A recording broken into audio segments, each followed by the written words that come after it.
Now, today we're going to start talking from section 7.2. We're on page 435 in our books.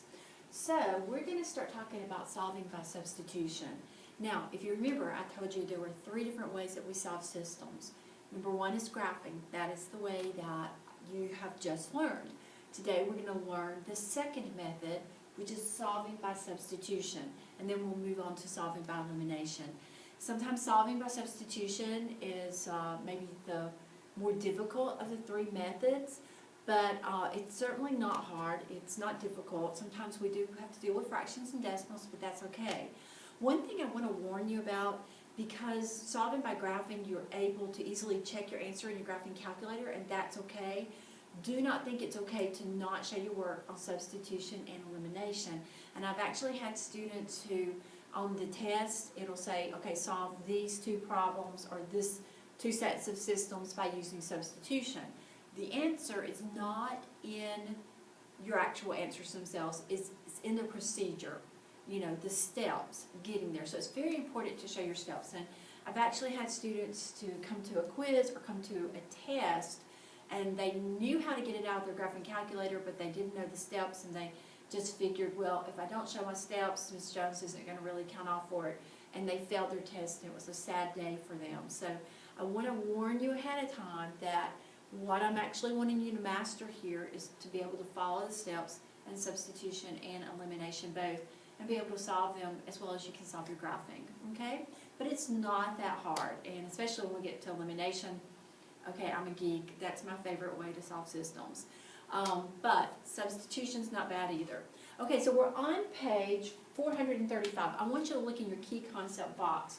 Basically, our key concept box gives us the steps for solving a system. I want to direct you, though, to the essential question, which is, how can I use substitution to solve a system of equations? And we know how to use substitution. Like if I have 4x plus 2, and then I want you to substitute in 3 for x, then we would say 4 times 3. We're substituting in the 3 for the x value, which would be 12 plus 2 equals 14. This is basically what you're doing here. There's a little more to it, but that's all you're doing. All right, so our first step is solve one of the equations for a variable. Okay, so like, you know how in equations we have 2x plus 3y equals 7. You can solve for either the x or the y. Whichever one, it's going to be easier to solve for. Now, we're used to solving for y just because we're used to putting equations into slope-intercept form. But in this case, we can solve for the x too. And you're going to see as you're doing some of your homework where it may be more advantageous to you to solve for the x instead of the y, or to solve for the y instead of the x. Okay? Step 2, substitute the value of the variable you just solved for in the first equation into the other equation. Now, right now you may say, huh? But this will make sense. And then we'll come down to step 3, substitute the value from step 2, because you're actually going to come up with a number value in step 2, like x equals 4 or y equals 2. You're going to substitute it back into the first equation and solve for the other variable. And then, of course, our last step we're always going to check. So I want you to look, first of all, at example 1 on page 435. We have a system of equations. Y plus 3x equals 2, or y equals 3x plus 2, and x plus 2y equals 11. Now, they did a very nice thing for us here, and sometimes that'll happen for you, most of the time not, but they took care of step 1. We're already solved for y here. Okay, so that makes it easy for us. So what we're going to do is now we're going to sub in this 3x plus 2 in for the y in the second equation. So that brings us to step 2. X plus 2, y, which is 3x plus 2, so we subbed in this value, and for the y equals 11. And then you're simply just going to solve for x. So we have x, use your distribution, 6x plus 4 equals 11. Combine your like terms, x plus 6x is 7x, and then we subtract 4 from both sides, and 7x equals 7. Divide both sides by 7, and x equals 1. Now I want you to take about 3 seconds and just absorb this.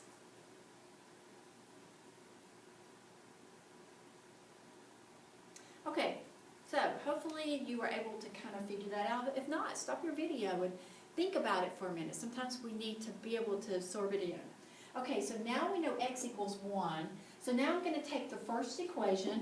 Now I could use this equation as well, but this is the easier one to use.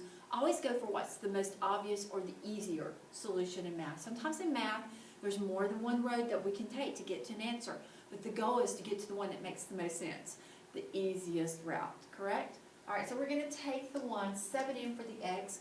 Y equals 3 times 1 plus 2. 3 times 1 is 3 plus 2 is 5. Now, here we see that x equals 1, y equals 5. So we're going to check that. So we're just simply going to fill in the 1 and the 5. So 3 times 1 plus 2 is 5. And then, of course, 1 plus 10 equals 11. It works. Yeah. Okay, so hopefully that makes sense to you. What I'd like for you to do now is to turn over to page 434, and let's take a look at example 2. Go ahead and be reading over that example while I erase the board.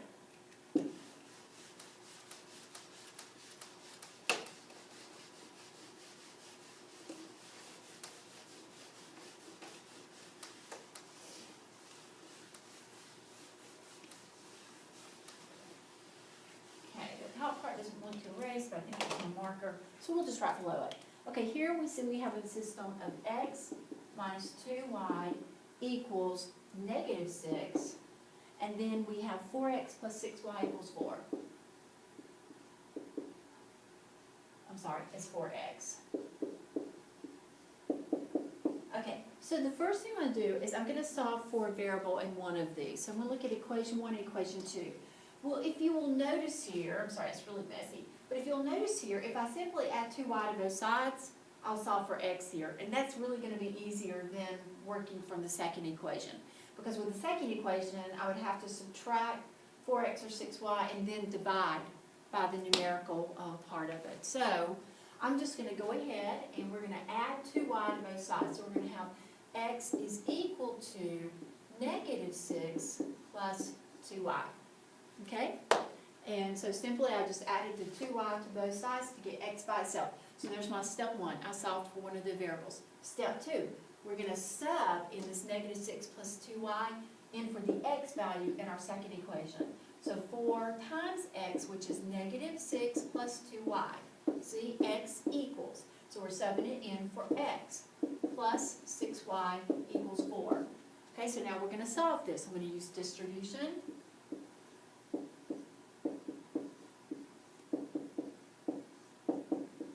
Voila. And now I'm going to combine like terms. Okay. And last, I'm going to go ahead and we're going to add the 24 to both sides. And get the y by itself. And then divide by 14. And y equals 2. Okay, so we just solved, we've taken care of step 2 by solving for y. Okay, so take about 10 seconds, look at that.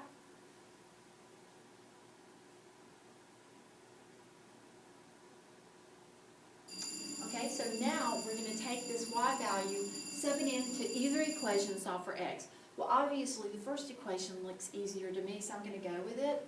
So we're going to say x minus 2y, which we know y is what? It's 2, equals negative 6. X minus 4 equals negative 6. And then we're going to add 4 to both sides. And x equals negative 2. So y equals positive 2, x equals negative 2. Let's check that. Negative 2 minus 2 times 2 is 4 equals negative 6. Yes. 4 times negative 2 is negative 8 plus 12 equals 4. It works with both. So there I have my answer. Okay? Now, I want you to stop the video for just a second, and I want you to go ahead and work the guided practice.